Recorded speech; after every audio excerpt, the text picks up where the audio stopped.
Just don't touch anything expensive, Sophia Kong said with a smile so polished it almost looked kind, and the women surrounding her burst into soft laughter beneath the glow of a 20-foot crystal chandelier. The sound drifted through the ballroom like perfume, light and elegant on the surface, cruel underneath. Naomi Carter lowered her eyes immediately. She had learned long ago that wealthy people preferred their house staff invisible, especially during nights like this. Nights where senators shook hands with tech billionaires beside walls covered in black lacquer and gold leaf. Nights where every champagne glass cost more than her weekly grocery bill. The Kong estate towered over the hills outside Los Angeles like a fortress carved from shadow and glass. The marble floors reflected the chandelier light so perfectly it looked like guests were walking across frozen water. Men in tailored tuxedos moved through the mansion with quiet authority while women draped in diamonds whispered behind satin gloves and polished smiles. Everything inside the house smelled of white roses, cigar smoke, and old money. Naomi stood near the serving table in a simple black uniform, carefully balancing a silver tray of crystal flutes while pretending not to hear the conversation around her. "You actually invited the maid?" one woman asked, her voice wrapped in amusement. Sophia lifted a jeweled hand lazily. "Oh, please. It'll be funny. Besides, every party needs a little entertainment." More laughter followed. Naomi kept her face calm, though heat climbed slowly into her chest. She could feel eyes sliding over her dark skin, measuring her, dismissing her, deciding her value before she ever opened her mouth. Sophia stepped closer then, her silk emerald gown whispering across the marble floor like a blade. Up close, her beauty looked almost unreal, sculpted and perfected for magazine covers and charity galas. "You should come tomorrow night, Naomi," she said sweetly. "The Foundation Gala. Wear something nice if you can manage it." The women beside her exchanged glances over champagne rims. One of them smirked. "Maybe she can borrow curtains and turn them into a dress." Naomi forced a small nod. "Yes, Mrs. Kong." Her voice was soft. Controlled. The kind of voice people stopped hearing after years of being ignored. Sophia smiled wider, victorious in the way only cruel people could be when an audience was watching. "Wonderful," she said. "Just try not to embarrass yourself." Across the ballroom, Victor Kong watched everything without speaking. The Korean Mafia Boss stood near the grand staircase with one hand resting beside a glass of untouched whiskey. At 52, Victor carried power the way storms carried thunder, quietly and without effort. His silver-black tuxedo fit him perfectly, but it was his silence that unsettled people most. Men twice as wealthy lowered their voices when he entered a room. Politicians laughed harder at his jokes. Rivals disappeared from headlines after crossing him. Yet now, his dark eyes rested not on his guests, but on Naomi.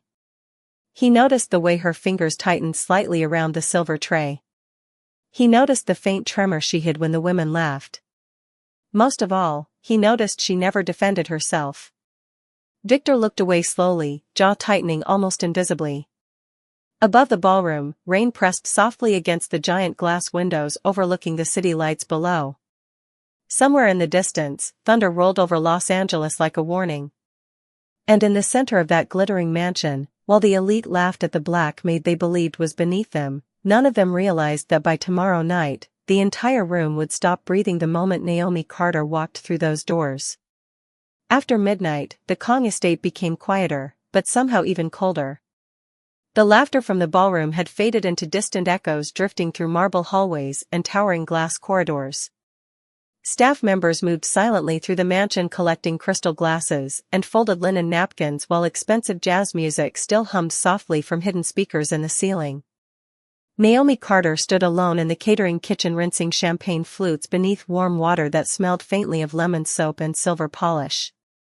Her hands moved automatically from years of repetition, but her mind remained trapped. Inside Sophia Kang's voice. "Just try not to embarrass yourself." The sentence replayed itself over and over like a bruise pressed repeatedly by invisible fingers. One of the older kitchen workers glanced toward her sympathetically before lowering his eyes again. Nobody in the mansion challenged Sophia. Not the chefs. Not the guards. Not the politicians who smiled too hard around Victor Kong. Fear lived comfortably inside that house. Naomi dried the last glass carefully and placed it upside down beside the others. Outside the kitchen windows, rain streaked against the dark hills overlooking Los Angeles. The city lights below shimmered gold and white through the storm like another universe entirely. Naomi quietly untied her apron and slipped on her faded gray coat before leaving through the staff entrance. The cold night air wrapped around her immediately. Her apartment sat nearly 40 minutes away on the east side of the city, far from the private security gates and imported marble floors of the Kong estate. Far from people who laughed at servants for sport. By the time she climbed the narrow staircase to her apartment building, the rain had become heavier. Water dripped from the edges of rusted railings while neon signs from the liquor store across the street flickered weakly through the darkness. Naomi unlocked her door slowly and stepped into the tiny apartment she had called home for 6 years. The room smelled faintly of lavender detergent and old books. Everything inside was small but carefully kept. A worn sofa. A narrow kitchen table. A single lamp glowing softly near the window. Silence greeted her like an old friend. Naomi set her purse down and leaned against the door for a moment, finally allowing herself to breathe. Then she walked toward the bedroom closet and reached for something hidden beneath folded blankets on the highest shelf. It was a small wooden box with scratched edges and brass corners dulled by time. She carried it carefully to the kitchen table before opening it slowly. Inside rested 3 things she almost never touched. A faded black and white photograph of a beautiful woman standing beside a man in a tuxedo outside a Paris hotel. A silver diamond-shaped emblem engraved with the initial CL. And beneath them both, an old handwritten note folded perfectly in half.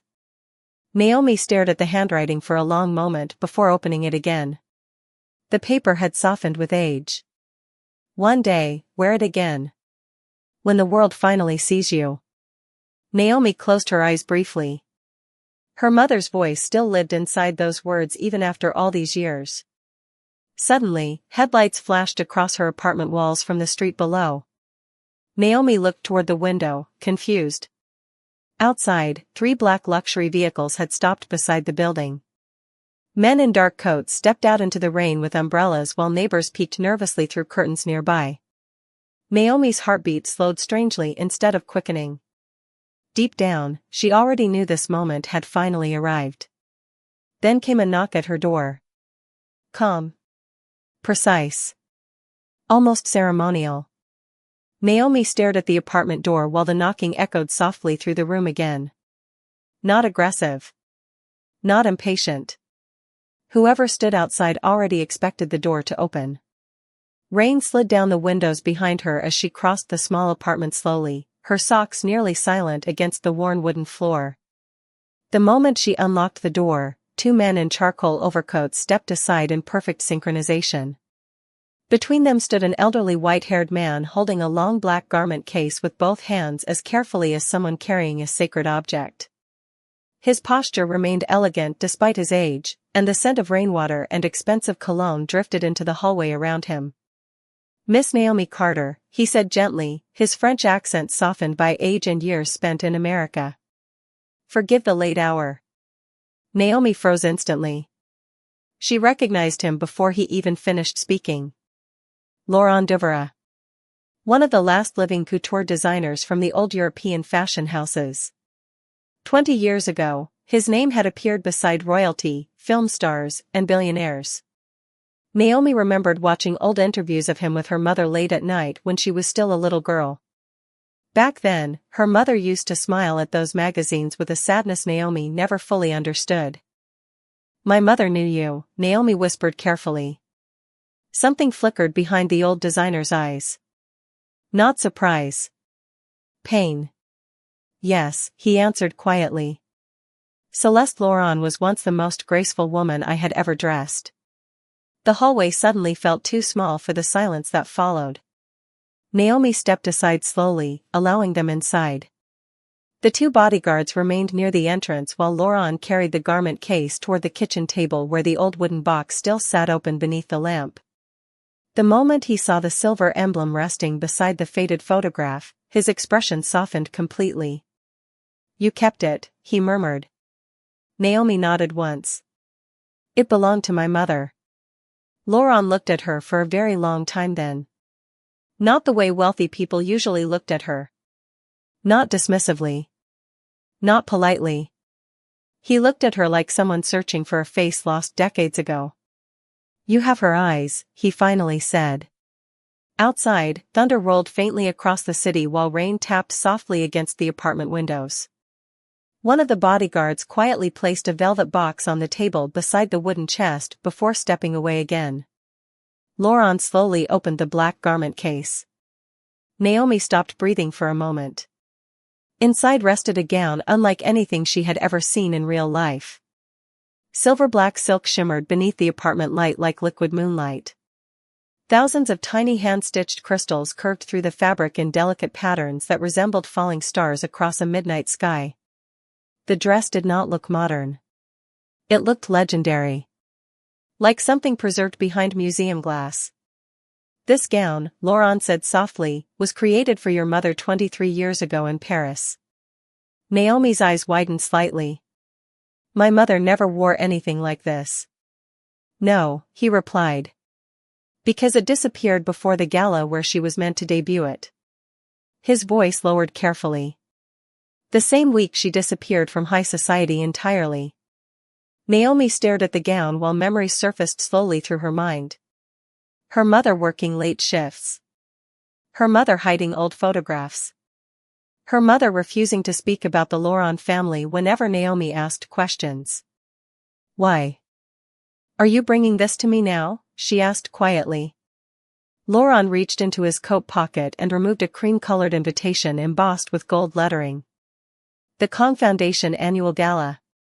Tomorrow evening." "Because," he said gently, "some debts grow too heavy for old men to carry forever."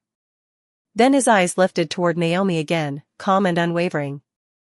"And because tomorrow night, the people who laughed at you are finally going to remember your mother's name." The next evening, the Kong estate glowed like a palace suspended above the city. Hundreds of warm golden lights reflected against towering glass walls while luxury cars curved slowly through the private gates one after another like a silent parade of wealth and influence. Men in black suits stepped onto crimson carpets beneath umbrellas held by security staff. Women wrapped in silk, diamonds, and perfume disappeared into the mansion beneath the flashes of waiting photographers. Inside, the ballroom had transformed into something almost unreal. Crystal chandeliers dripped from vaulted ceilings like frozen waterfalls while candlelight flickered across black marble columns imported from Italy. A live orchestra played softly near the grand staircase, their music blending into the low murmur of billionaires, celebrities, politicians, and people whose power was never discussed publicly but always felt in the room. The air smelled of orchids, expensive whiskey, and polished wood. Tonight was not simply a charity gala. It was a display of hierarchy. And Sophia Kong stood at the center of it all like a queen guarding her throne. Her gown shimmered gold beneath the ballroom lights while diamonds circled her throat and wrists in cold flashes of white fire. She greeted guests with effortless perfection, smiling exactly long enough to appear warm without ever looking sincere. Every movement was practiced. Every glance calculated. "The governor just arrived," one assistant whispered beside her. Sophia nodded elegantly before turning toward a group of socialites gathered near the champagne tower. "Has anyone seen our special guest yet?" she asked lightly. The women around her laughed immediately because they already understood the joke. One of them adjusted her pearl earrings and smirked. Perhaps she realized servant uniforms are not considered formal wear. Another woman lifted her champagne glass. Or maybe security finally did something useful for once. Their laughter blended softly into the orchestra music. Across the ballroom, Victor Kong stood near the upper balcony overlooking the crowd below. He wore a perfectly tailored black tuxedo with a charcoal silk tie, though his expression remained distant and unreadable. Men approached him constantly throughout the evening, offering greetings, business deals, political favors, whispered alliances. Victor answered politely when necessary, but his eyes rarely stayed on any conversation for long. Something restless sat behind his calm tonight. At one point, his longtime advisor Marcus leaned closer beside him. "Sophia seems especially entertained this evening." Victor glanced toward his wife downstairs surrounded by wealthy guests and camera flashes. His jaw tightened slightly. "People who enjoy humiliating others eventually forget how fragile their own position is," he said quietly. Marcus looked surprised by the comment but said nothing further. Meanwhile, downstairs near the ballroom entrance, two younger socialites scrolled through photographs on their phones while waiting for the evening ceremony to begin. One suddenly frowned. "Wait," she whispered. "Who is that outside?" Several guests near the entrance slowly turned toward the massive glass doors overlooking the circular driveway. At first, nobody understood why the security guards had suddenly straightened their posture. Then came the sound. Not loud. Not dramatic. Simply the smooth purr of an engine too expensive to mistake for anything ordinary. A long black Rolls-Royce Phantom glided silently through the rain toward the entrance beneath the estate lights. The conversations nearest the doors began fading one by one. Even the orchestra players seemed distracted for a moment. Sophia glanced toward the entrance casually at first, expecting another senator or billionaire investor. But the moment the chauffeur stepped out holding a black umbrella beside the rear passenger door, something cold moved through her expression. Because embroidered on the chauffeur's coat in silver thread was a symbol she recognized immediately. The crest of the Laurent fashion dynasty. And suddenly, for the first time all night, Sophia Kong stopped smiling. The ballroom entrance fell strangely quiet as the black Rolls-Royce came to a smooth stop beneath the towering glass canopy of the estate. Rain shimmered against the polished stone driveway while photographers instinctively lifted their cameras, confused by the unexpected arrival. The Laurent crest embroidered on the chauffeur's coat had already spread unease through the crowd nearest the doors. Old money recognized old money instantly. And the Laurent name carried a history larger than fashion. It carried power. Inside the ballroom, whispers moved through the guests like ripples across dark water.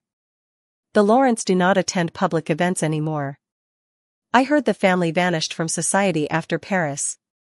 No one has seen one of their couture pieces in almost 20 years." Sophia Kong kept her champagne glass steady through pure discipline, though her fingers tightened around the stem hard enough to whiten her knuckles. Across the upper balcony, Victor watched the entrance with growing focus. He had not reacted outwardly when the car arrived, but Marcus noticed the subtle change immediately. Victor Kong no longer looked bored. He looked alert. Downstairs, the chauffeur opened the rear passenger door carefully beneath the umbrella. For one suspended moment, nobody stepped out. The orchestra slowly stopped playing one instrument at a time until silence spread through the ballroom entirely. Even the waitstaff paused mid-step carrying silver trays through the crowd. Then a black heel touched the wet stone outside the car. Gasps moved softly through the entrance hall before the woman had even fully emerged. Naomi Carter stepped out beneath the rain and estate lights wearing the silver-black gown Laurent Duvra had delivered the night before. The fabric caught the light like liquid starlight flowing around her body with impossible elegance. Thousands of hand-sewn crystals shimmered beneath the rain while the dark silk beneath them moved like midnight water. The gown did not simply look expensive. It looked historic. Untouchable. The kind of piece people remembered decades after seeing it once. Naomi stood calmly beneath the umbrella while rain whispered around her. Her hair fell softly over one shoulder in smooth dark waves, and for the first time since entering the Kong estate as a maid years ago, she did not look invisible. She looked inevitable. The photographers nearest the entrance forgot to speak. One older woman near the ballroom doors covered her mouth slowly with trembling fingers. "My God," she whispered. "That is the Celeste Nocturne gown." Another guest stared in disbelief. "Impossible. That dress disappeared in Paris." Sophia felt her stomach tighten sharply. She recognized it now too. Not from fashion magazines. From somewhere much more dangerous. 23 years earlier, before marrying Victor Kong, Sophia Loren had belonged to one of Europe's wealthiest old money families. And before Sophia became the face of the Loren family, there had been another woman everyone expected to inherit that world. Celeste Loren. Naomi began walking toward the ballroom entrance slowly, each step echoing softly across marble floors beneath the stunned silence surrounding her. Security guards immediately stepped aside without being asked. Nobody dared stop her. Nobody even remembered she once carried serving trays through these same halls.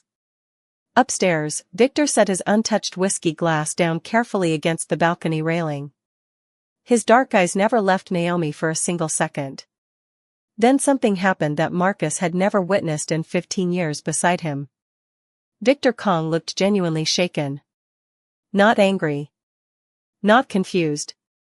Shaken. Because as Naomi crossed beneath the chandelier light, Victor recognized the gown instantly.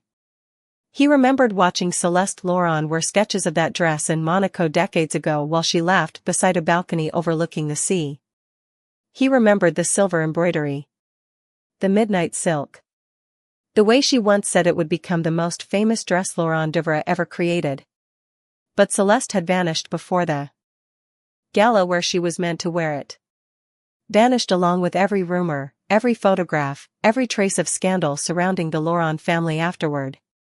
And now, standing in the center of his ballroom beneath 1,000 stunned eyes, the maid everyone had mocked carried Celeste's ghost-like royalty. Naomi walked through the ballroom slowly while hundreds of eyes followed her in complete silence. The orchestra had stopped entirely now. Crystal chandeliers glowed above her like suspended stars while reflections from the marble floors shimmered beneath the silver-black gown with every step she took. People who had ignored her for years suddenly moved aside without thinking. Wealth recognized power instinctively, even when it arrived wearing unfamiliar skin. Naomi could feel the tension spreading through the room like electricity before a storm. The same women who had laughed about servant uniforms moments earlier now stood frozen beside their champagne glasses, searching desperately through memory for explanations that refused to come. Across the ballroom, Sophia Kong forced herself to smile again, but the expression looked strained now, stretched too tightly across panic. "Excuse me," she said softly to the guests around her before stepping away toward the entrance. Her heels clicked sharply against the marble floor as she approached Naomi with controlled elegance. Up close, the contrast between them felt almost unreal. Sophia glittered with diamonds purchased through wealth and status. Naomi carried something much older. Something inherited. "Where," Sophia asked quietly, "did you get that dress?" Naomi met her eyes calmly for the first time since becoming part of the Kong household staff. No lowered gaze. No apology. "It was returned to me," she answered softly. Sophia's throat tightened. Returned. Not borrowed. Not gifted. Returned. Nearby guests pretended not to listen while hearing every word. Victor descended the grand staircase slowly from the balcony above, his expression unreadable. Conversations died completely as people noticed him moving through the crowd. Nobody interrupted Victor Kong when he walked with purpose. Marcus followed several steps behind, watching the room carefully. Victor stopped only a few feet from Naomi. For a moment, he simply stared at the gown beneath the chandelier light. Then his eyes lifted toward Naomi's face, searching it carefully. "Who are you?" he asked quietly. The question carried through the ballroom despite his calm tone. Naomi opened her mouth to answer, but another voice interrupted first. "I believe," Laurent Devere said while entering through the ballroom doors behind her, "that question should have been asked many years ago." The crowd parted immediately as the elderly designer stepped into the ballroom beside two assistants carrying archival cases. Gasps spread through the room all over again. Several older guests looked genuinely stunned now. Laurent Devere had not appeared publicly in nearly a decade. Sophia's composure finally cracked for half a second. "Laurent," she whispered. The old designer ignored her entirely. Instead, he walked directly toward Naomi before stopping beside her beneath the massive chandelier. "Ladies and gentlemen," he said calmly, "you are looking at the final surviving couture piece ever designed for Celeste Loren. The room erupted into whispers instantly. Celeste Laurent. The name moved through the ballroom like a ghost awakened from sleep. Younger guests looked confused while older elites exchanged alarmed glances. One senator's wife visibly paled beside the champagne tower. Victor's expression darkened almost imperceptibly. Celeste Laurent disappeared, someone whispered nearby. No, Laurent corrected softly, his voice suddenly sharp enough to silence the room again. She was erased. Sophia inhaled sharply. Victor's eyes shifted toward his wife slowly. Not accusing yet. But watching. Laurent continued calmly. 23 years ago, Celeste Laurent vanished from European high society after refusing to surrender control of her family inheritance. The scandal disappeared because powerful people ensured it disappeared. The designer's gaze finally settled on Sophia. People who benefited greatly from her absence. The ballroom became so quiet that even the rain tapping against the glass walls sounded loud now. Naomi stood perfectly still while the weight of the room shifted around her. For years she had carried trays through these halls unseen. Tonight, billionaires were staring at her like the answer to a secret they had buried decades ago. Then Victor spoke again, lower this time. More dangerous. Sophia, he said softly without taking his eyes off her, what exactly is he talking about? For several long seconds, Sophia Kong did not answer. The silence around her felt heavier than the crystal chandeliers hanging above the ballroom. Guests stood motionless beneath the golden light, pretending composure while their eyes moved rapidly between Sophia, Naomi, and Victor Kong. The atmosphere had changed completely now. What had begun as entertainment for the wealthy had become something dangerous. Sophia finally laughed softly, though the sound carried no warmth anymore.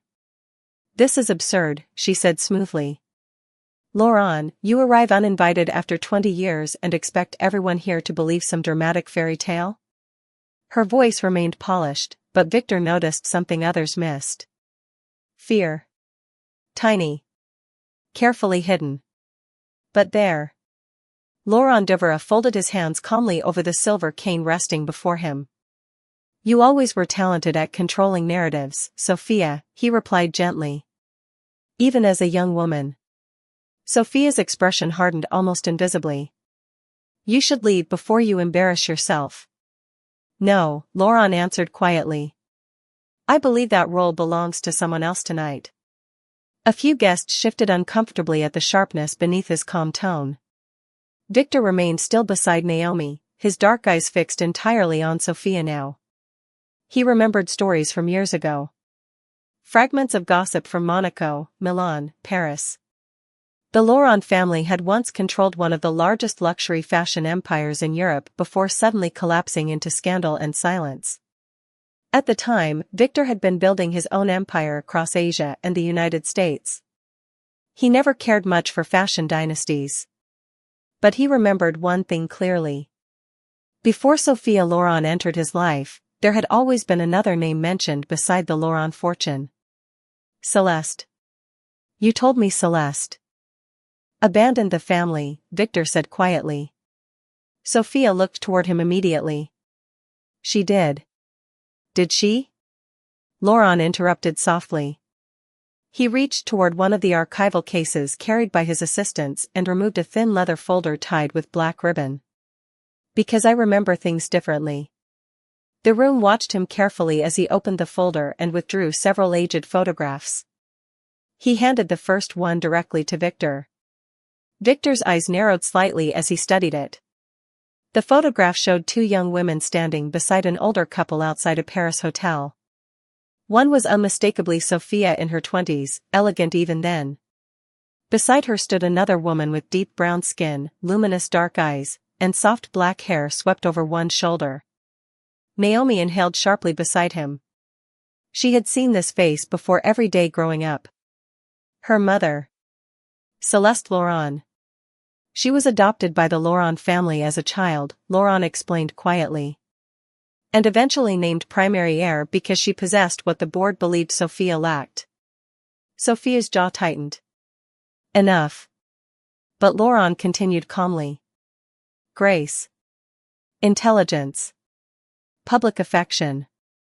The fashion world adored Celeste. Several older guests exchanged startled looks. One woman near the orchestra whispered, "I remember her now." Another nodded slowly. The newspapers called her the Black Princess of Paris. Naomi stood perfectly still while the ballroom around her seemed to tilt into another reality entirely. Her mother had never spoken about Paris. Never mentioned wealth. Never explained why strangers sometimes stared at old photographs hidden in drawers with confusion. Victor lowered the photograph slowly. "Why would she disappear?" he asked. Lauren's expression darkened with old sadness. Because shortly before the inheritance transfer, financial documents began changing unexpectedly. Trust accounts moved. Ownership structures shifted. And then rumors appeared accusing Celeste of misconduct she could never prove false. Sophia folded her arms tightly. "You have no proof of any of this." Laurent looked directly at her. "Actually," he said softly, "that is no longer true." Another assistant stepped forward, carrying a small velvet box. Laurent opened it carefully beneath the chandelier light. Inside rested a diamond-shaped silver seal identical to the one Naomi kept hidden in her wooden box at home. Gasps spread quietly through the ballroom again. Laurent lifted the seal gently. "The official Laurent succession emblem," he announced. "Awarded only to the legal heir of the Laurent estate." Then his eyes shifted toward Naomi. "And registered to Celeste Laurent before her disappearance."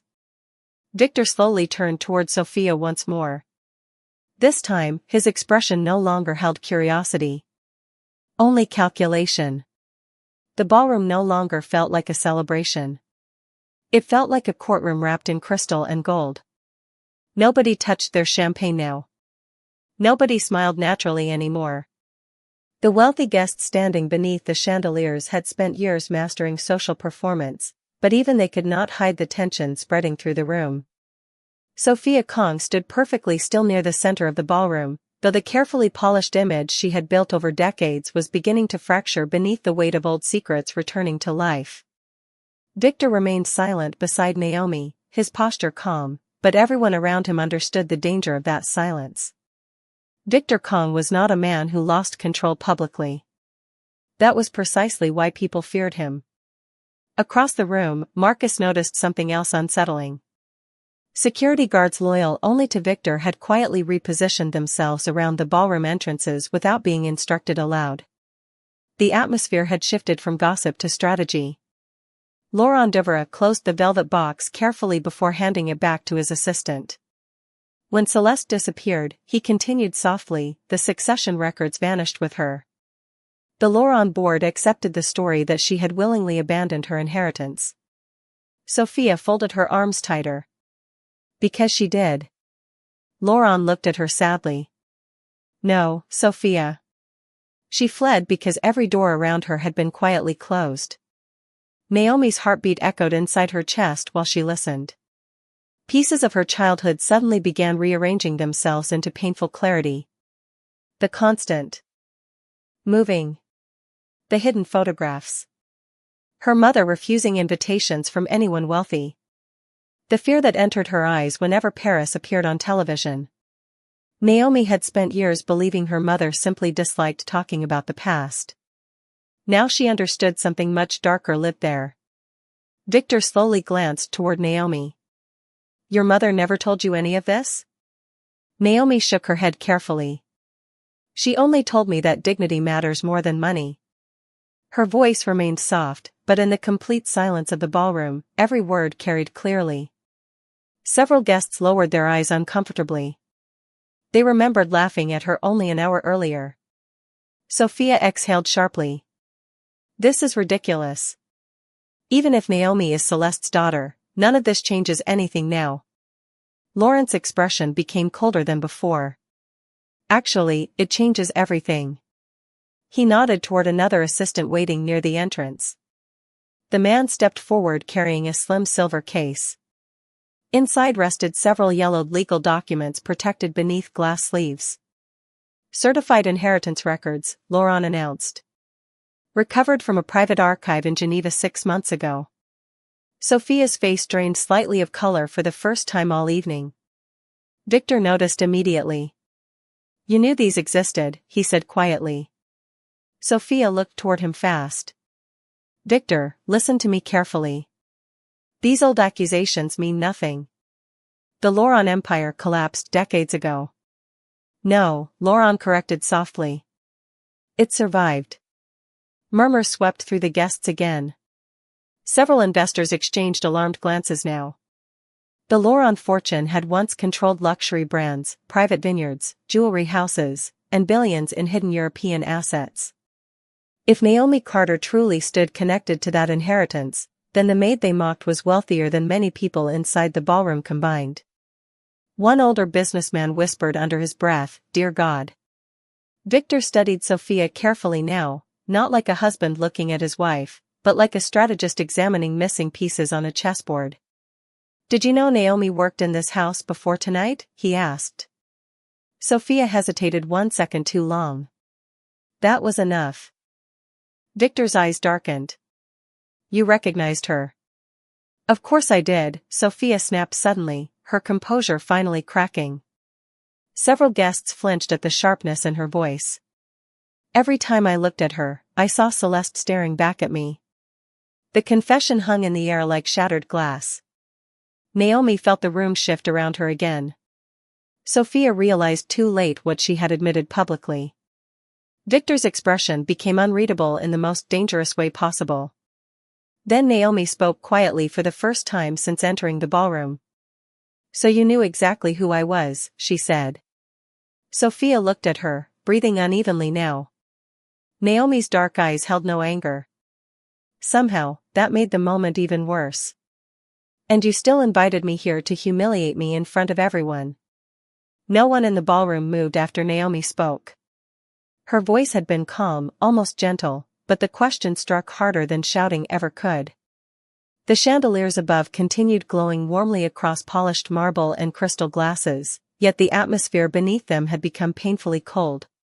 Sophia Kong stood frozen beneath hundreds of watching eyes, and for the first time in many years, she looked uncertain inside her own home. Victor slowly turned toward her completely now. "Answer her," he said quietly. Sophia swallowed once before lifting her chin again. The old instinct for control returned quickly. "You are all making this far more dramatic than it needs to be," she replied carefully. "Yes, I recognized similarities between Naomi and Celeste. But resemblance proves nothing." Laurent Devray gave a small, humorless smile. "Then perhaps this will." He nodded toward his assistant again. Another document was removed from the silver case, this time sealed beneath protective glass. Several guests leaned closer instinctively. Laurent handed it directly to Victor. "A private trust amendment filed in Geneva 22 years ago," he explained. Victor's eyes scanned the document silently. The ballroom waited. "Read the highlighted section," Laurent added softly. Victor's expression darkened almost immediately. "The surviving heir to the Lauron estate shall inherit all protected assets upon confirmation of direct bloodline," he read slowly. His eyes lifted toward Naomi. Then lower, colder. "Assets currently estimated at $4.2 billion. The silence afterward felt enormous. Several guests visibly lost color in their faces. One woman nearly dropped her champagne glass before catching it shakily. Naomi stood motionless while whispers exploded quietly around the ballroom. $4.2 billion. The maid they mocked while standing beneath imported chandeliers and wearing borrowed status carried an inheritance larger than entire companies represented in the room. Sophia laughed suddenly, sharp and brittle. "This is insanity. You cannot possibly think she can claim any of this after all these years." Laurent met her eyes calmly. "Actually, legally she can." Victor handed the document back slowly without speaking. The movement alone unsettled everyone nearby. Marcus had seen Victor negotiate with politicians, rival syndicates, and international investors. He knew the signs. Victor Kong had entered the most dangerous state possible. Absolute calm. Naomi looked around the ballroom quietly. Just hours ago, these same people barely acknowledged her existence. Now they stared at her like she had become something rare and untouchable overnight. But Naomi noticed something else too. Shame. Not in everyone. But enough. Several staff members near the walls watched her with silent emotion in their eyes. One elderly waitress discreetly wiped tears from her cheeks. Another young server lowered his gaze after remembering his own nervous laughter earlier that evening. Naomi inhaled slowly. "My mother died believing none of this mattered anymore," she said softly. The room quieted again immediately. She worked double shifts. She cleaned hotel rooms. She spent her whole life trying to protect me from a world that treated people like trophies. Her fingers brushed lightly against the silver-black gown. "And now suddenly all of you care because of money." Nobody answered her. Because nobody could. Victor looked at Naomi carefully then, not as staff, not as scandal, but as a person standing completely alone beneath impossible pressure. "Did your mother ever speak about me?" he asked unexpectedly. Sophia's eyes snapped toward him instantly. Naomi hesitated before answering. "Only once." Victor remained still.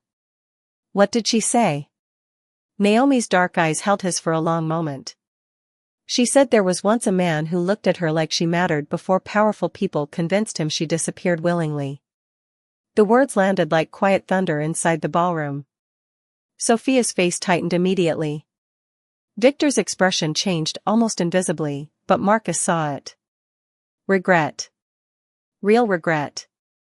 Laurent lowered his eyes sadly. "Celeste waited for you longer than you know," he said softly toward Victor. Outside, rain continued falling against the giant glass walls surrounding the estate. Inside, the foundation beneath Sophia Kang's perfect world was beginning to collapse piece by piece. Then a new voice suddenly cut through the silence near the ballroom entrance. "Excuse me," a sharply dressed attorney called nervously while hurrying inside holding a phone. "Mr. Kong, several financial reporters are requesting comments immediately." Every head turned toward him. The attorney swallowed hard. Someone leaked the Laurent succession documents online less than 3 minutes ago. The ballroom erupted into noise the moment the attorney finished speaking.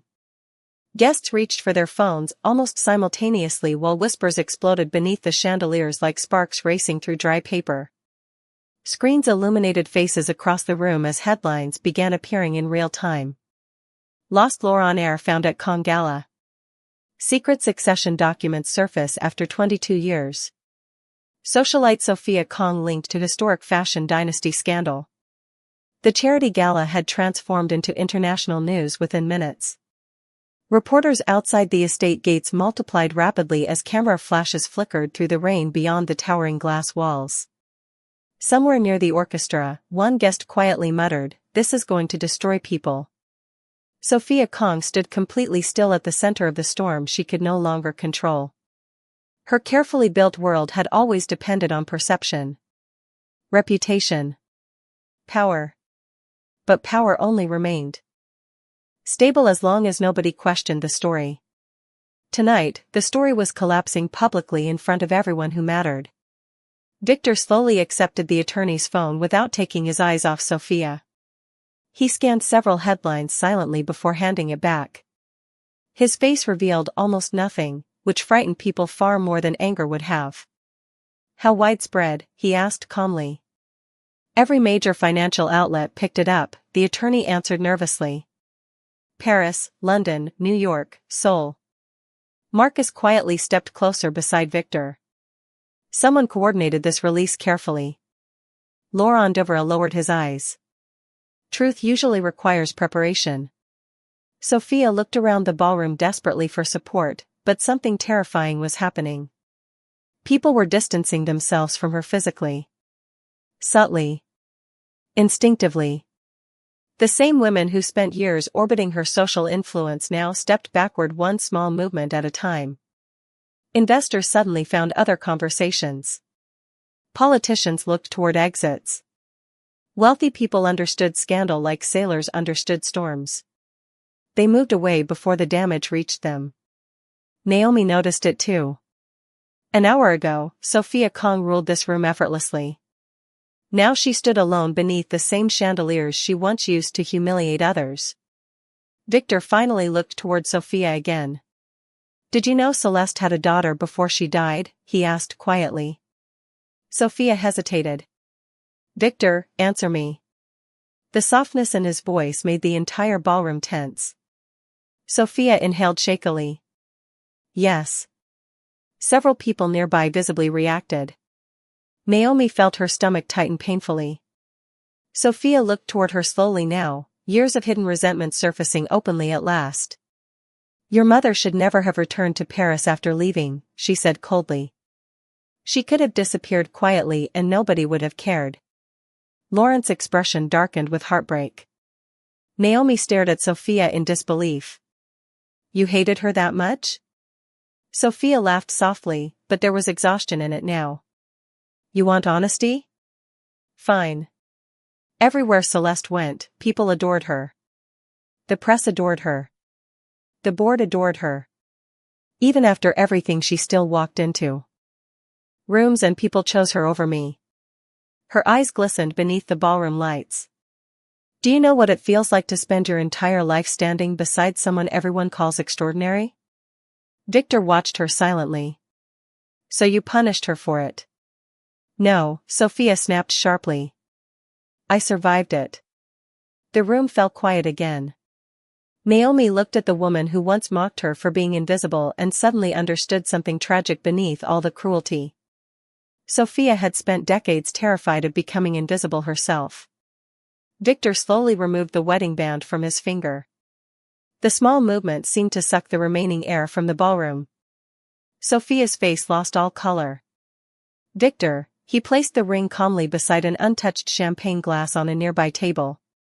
"You invited Naomi here tonight to humiliate her publicly while knowing exactly who she was," he said quietly. "That tells me more about your character than any document ever could."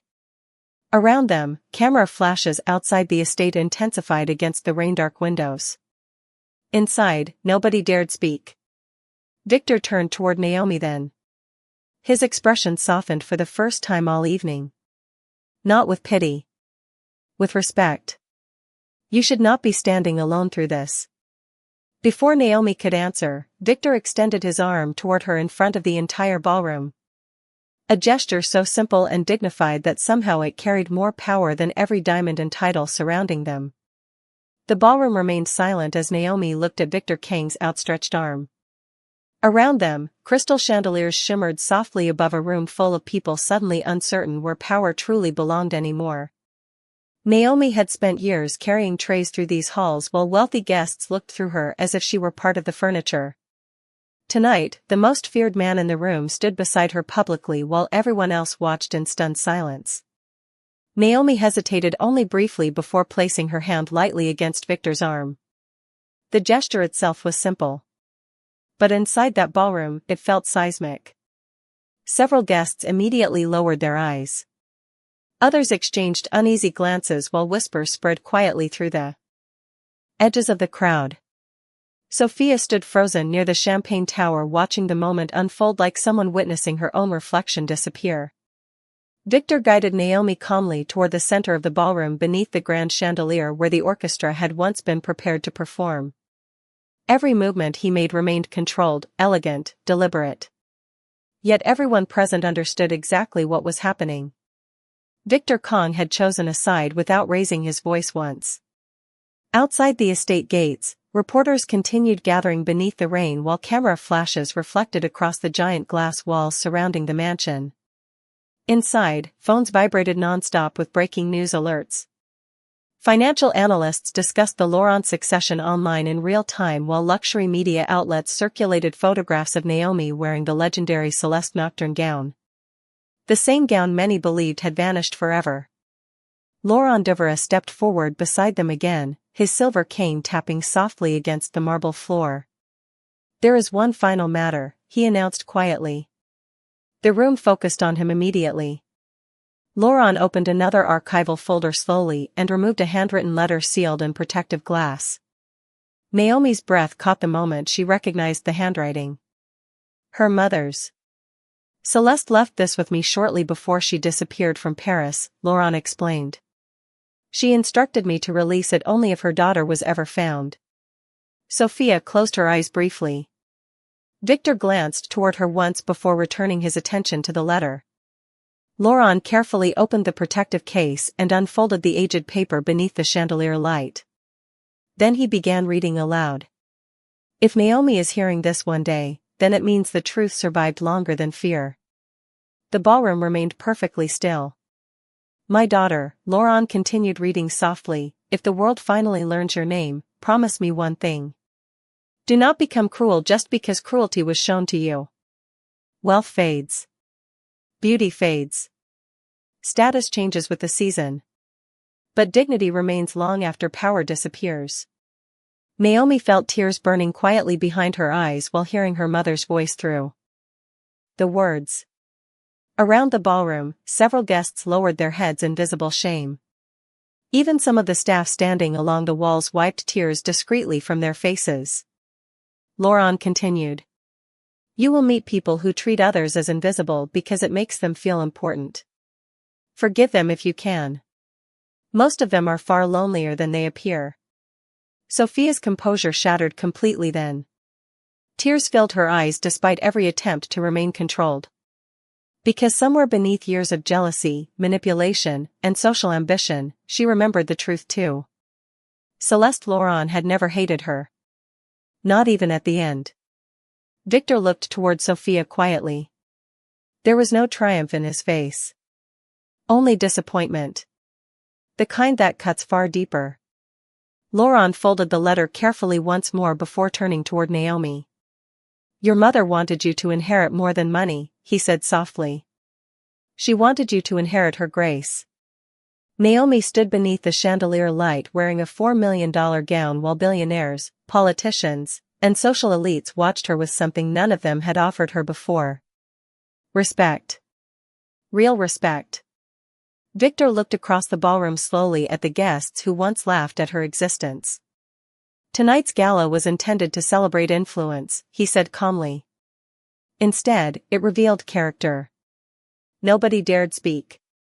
Because every person in the room understood exactly who he meant. By midnight, the storm outside the Kong estate had softened into a quiet silver rain, but inside the ballroom, nothing felt the same anymore. The orchestra never resumed playing. Half-finished champagne glasses sat untouched across marble tables while guests spoke in low careful voices, aware they had witnessed something that would follow them long after tonight ended. Some people quietly left through side entrances to avoid reporters gathering beyond the gates. Others remained frozen beneath the chandeliers, still trying to understand how a woman they mocked only hours earlier had become the most respected person in the room. Naomi stood near the grand staircase beside Laurent Devereux while assistants carefully secured the archival documents back into silver cases. The silver-black gown shimmered softly beneath the ballroom lights, but Naomi herself seemed calmer now, almost detached from the chaos surrounding her. Years of being overlooked had taught her something powerful. People often revealed their true nature when they believed someone had no value. Across the ballroom, Sophia sat alone at a small table near the darkened orchestra platform. No guests surrounded her anymore. No cameras turned in her direction. The women who once fought for invitations to her private dinners now avoided eye contact entirely. Her diamonds still glittered beneath the chandelier light, but they looked strangely cold without admiration attached to them. Victor approached her slowly while the room quietly watched. Sophia looked up at him with exhausted eyes. So this is it, she whispered. Victor remained standing. You built your entire life protecting status, he said calmly. And in the process, you forgot how to treat people. Sophia gave a small bitter laugh. You think you are different? Victor did not answer immediately. His gaze drifted toward Naomi across the ballroom. No, he admitted softly. I simply met someone tonight who reminded me what dignity actually looks like. The words seemed to break something inside Sophia completely. She lowered her eyes slowly, no longer fighting the collapse of the world she had spent decades constructing. Nearby guests pretended not to listen while hearing every word. Meanwhile, reporters continued broadcasting live updates outside the estate. Financial experts debated the restored Laurent inheritance while luxury historians analyzed the legendary gown Naomi wore. Social media flooded with side-by-side photographs comparing Naomi Carter to her mother Celeste Laurent decades earlier. The resemblance stunned millions overnight. But inside the ballroom, Naomi barely looked at the attention surrounding her. Instead, she quietly approached a group of staff members standing nervously near the service hallway. Several lowered their heads immediately, embarrassed by how they laughed earlier beside the wealthy guests. Naomi smiled softly at them. "You do not need to apologize," she said. Gently. "I know what it feels like to survive by staying quiet." One elderly waitress began crying openly then. "Your mother would be proud of you," she whispered. Naomi's eyes filled with tears again, but this time they came with warmth instead of grief. Victor watched the interaction silently from across the ballroom. Marcus stepped beside him carefully. "The board members are requesting a private meeting tomorrow morning," he said quietly. "About Sophia?" Victor nodded once without emotion. "Handle it." Marcus hesitated before asking, "And Naomi Carter?" Victor looked toward her again beneath the chandelier light. "No," he corrected softly. "Naomi Laurent." The name seemed to settle into the ballroom like a final truth. Naomi turned slightly at the sound of it, surprised. Victor walked toward her calmly, then stopped beside the grand staircase where the entire night had transformed. "You once cleaned these floors while people ignored you," he said quietly enough for only her to hear. Tonight they learned the difference between status and worth. Naomi looked around the ballroom one last time. The same marble. The same chandeliers. The same wealthy faces. Yet everything felt different now. Not because she wore a $4 million gown. Not because of hidden billions or old family names. But because for the first time in her life, nobody in the room could pretend not to see her anymore. 3 months later, the rain had long disappeared from the hills above Los Angeles, but people still talked about the night everything changed inside the Kong estate. News networks called it the Laurent revelation. Fashion magazines called it the return of lost royalty. Social media turned Naomi Laurent into an overnight symbol of grace, resilience, and quiet strength. But the people who truly understood the story spoke about something else entirely. They spoke about the moment a woman everyone ignored walked into a ballroom and revealed the emptiness hiding behind status without ever raising her voice. The Laurent succession case closed faster than expected once the remaining European archives surfaced publicly. Financial investigators uncovered decades of hidden transfers and manipulated holdings connected to the old scandal surrounding Celeste Laurent's disappearance from high society. Sophia Kong quietly resigned from several boards within weeks. The invitations stopped arriving after that. The same elite circles that once celebrated her slowly erased her from photographs, guest lists, and charity events with the same cold efficiency they once used against Celeste. In the end, Sophia learned the cruelest truth about high society. The people who worship status rarely stay loyal once power fades. Victor Kong changed as well. Those closest to him noticed it first. The ruthless distance he carried for years slowly softened around the edges. He spent less time chasing influence and more time rebuilding the charitable foundation that once existed only for appearances. Quietly, without press conferences or cameras, he expanded scholarships for children of domestic workers and service employees across California. When reporters asked why, Victor simply answered, because dignity should never depend on wealth. Meanwhile, Naomi refused nearly every luxury interview offered to her after the gala. She declined magazine covers, reality shows, and multimillion-dollar branding deals.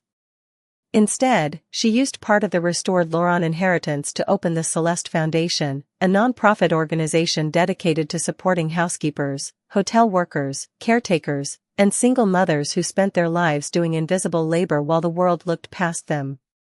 The foundation's headquarters occupied a restored historic building downtown filled with warm light, books, legal advisors, childcare programs, and scholarship offices. Above the entrance, engraved in silver letters, were the words from her mother's final letter. Dignity remains long after power disappears. One afternoon, nearly a year after the gala, Naomi stood quietly near the foundation windows overlooking the city while volunteers prepared food boxes in the lobby below. The silver-black gown rested safely inside a museum archive now, preserved as part of fashion history. But Naomi no longer needed the dress to command a room. She had inherited something far greater from Celeste. Lauren. Grace without cruelty. Strength without arrogance. The ability to remain kind in a world that often rewarded the opposite. Victor visited the foundation occasionally, always without security cameras or public announcements. During one visit, he stopped beside Naomi near the window and looked down at the crowded lobby filled with families receiving help. "Your mother would be proud of this," he said quietly. Naomi smiled softly. "I think she would be happier knowing people finally learned to see each other." Outside, golden evening light spread across Los Angeles while the city moved endlessly below them. Somewhere far away, luxury parties continued beneath crystal chandeliers. Wealthy people still competed for influence and status. But Naomi no longer cared about belonging in those rooms. Because she understood something they did not. The strongest people in the world are often the ones who survive being treated as invisible without allowing that cruelty to poison their hearts. And sometimes, the people mocked the most are the very ones destined to change the room forever once they finally walk through the door. Before you go, tell us in the comments if you have ever been underestimated because of your background or appearance. And if this story moved you, do not forget to like, subscribe, and share for more stories that remind us dignity always shines brighter than wealth.